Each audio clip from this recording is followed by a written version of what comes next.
For people worried about Alzheimer's, weight gain, and disease, how important is the role of diet, the diet factor for prevention? I think the greatest way to answer this question is to ask ourselves, why do we have so much chronic disease right now? Why did a pandemic, paralyze the whole world? Why do we have so much anxiety and Alzheimer's and dementia? What is it about this moment in time that is destroying human health? So it's even beyond Alzheimer's, and I will go into Alzheimer's here in a second and dementia. Once we ask that question, the answer becomes much easier because we are living in the most toxic time in human history. We have more physical, emotional, and chemical stressors than ever before. And because of that, chronic disease is affecting over, like here in America, over 60% of people in America have one chronic disease, and over 40% have two or more chronic diseases. So what is it about the modern world that is promoting chronic disease? And diet is the most logical first place to go. There are chemicals put in our food right now. It's criminal. There's many of them.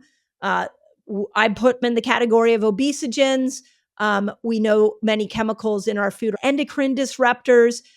We know many of the chemicals in our food are inflammatory, just like the sprained ankle example that I give. These chemicals are causing our brain to inflame. So if you want to get out of this culture and this modern world that is promoting disease, we have to come back to the simple fact that food is medicine. So every time you eat and you put a meal together, do you look at that plate and go, "Ooh, this is going to heal me"?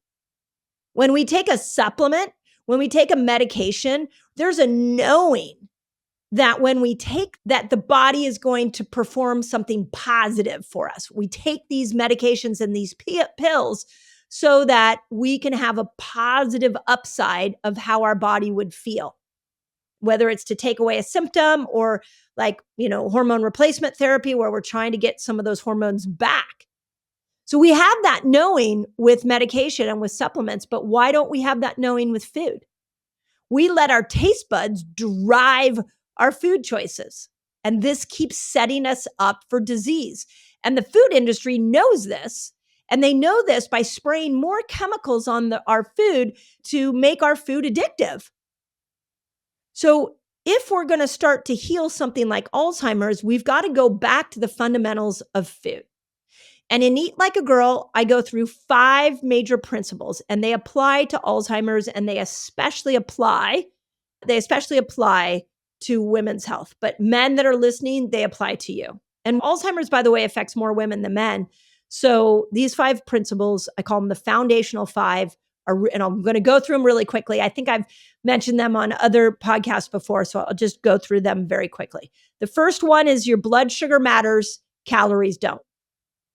Now, I know we have a ton of science on calorie counting being so important for weight loss, but the challenge with calorie counting is it doesn't tell us how many nutrients we're getting in. It's hard to sustain. Nobody knows if they had too many calories or too little. The measurement is so tough. So let's focus on blood sugar. You can get a continuous glucose monitor. Alzheimer's, they call it diabetes 3 or diabetes of the brain. It is glucose that has gone out of control. It is the blood sugar not knowing after you eat what your blood sugar response is.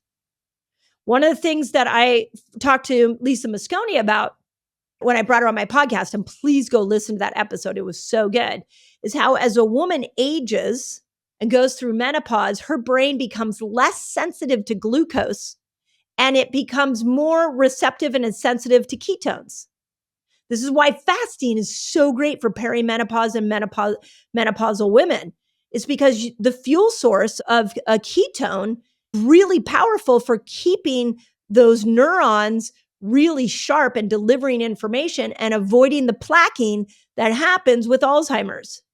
When we don't dip into the fasted state and get that ketone, and we're eating toxic food that's elevating glucose and making us more insulin resistant, the brain can't use that extra glucose, so it inflames, and that inflammation starts to create more plaquing.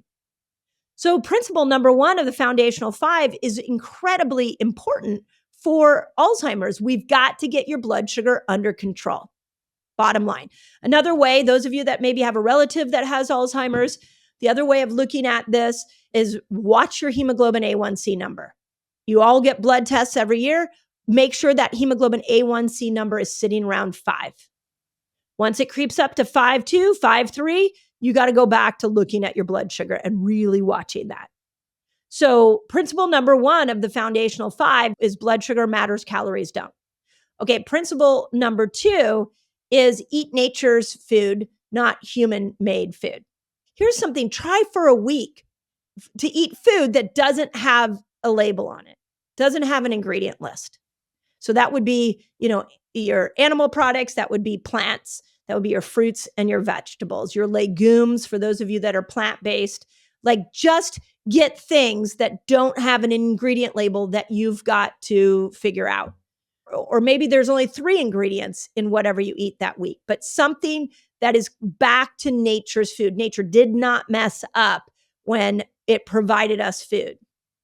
So once that food goes into a laboratory, now we have a problem because humans change it, destroy it, hijacked our taste buds. So principle number 2 of this foundational 5 is eat nature's food, not human-made food.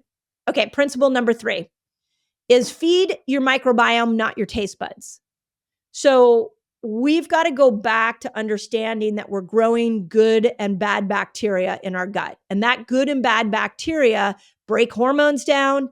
They regulate our blood sugar. They give us neurotransmitters like serotonin. They support an immune system. So how many times have you gone into the store or been at a restaurant where you're like, what am I in the mood for? Instead of asking what your taste buds are in the mood for, what if you ask yourself, what do my microbes need today? And we've talked about this. They need fiber. Your microbes need diversity of food.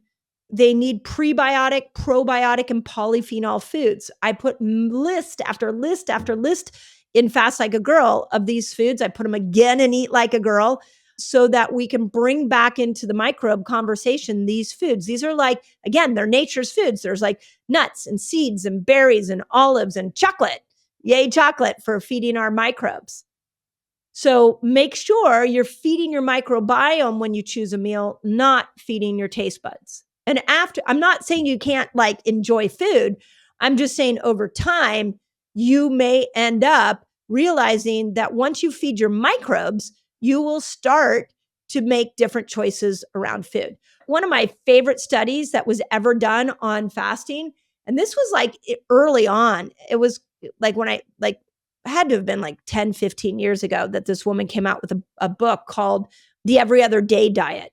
And she was a researcher, and she took a group of people, and basically what she did is she had them eat whatever they wanted one day, and then the next day, they didn't eat at all. They fasted. And then the next day, eat whatever you want. And then the next day, no food at all. And she had them do this over a year.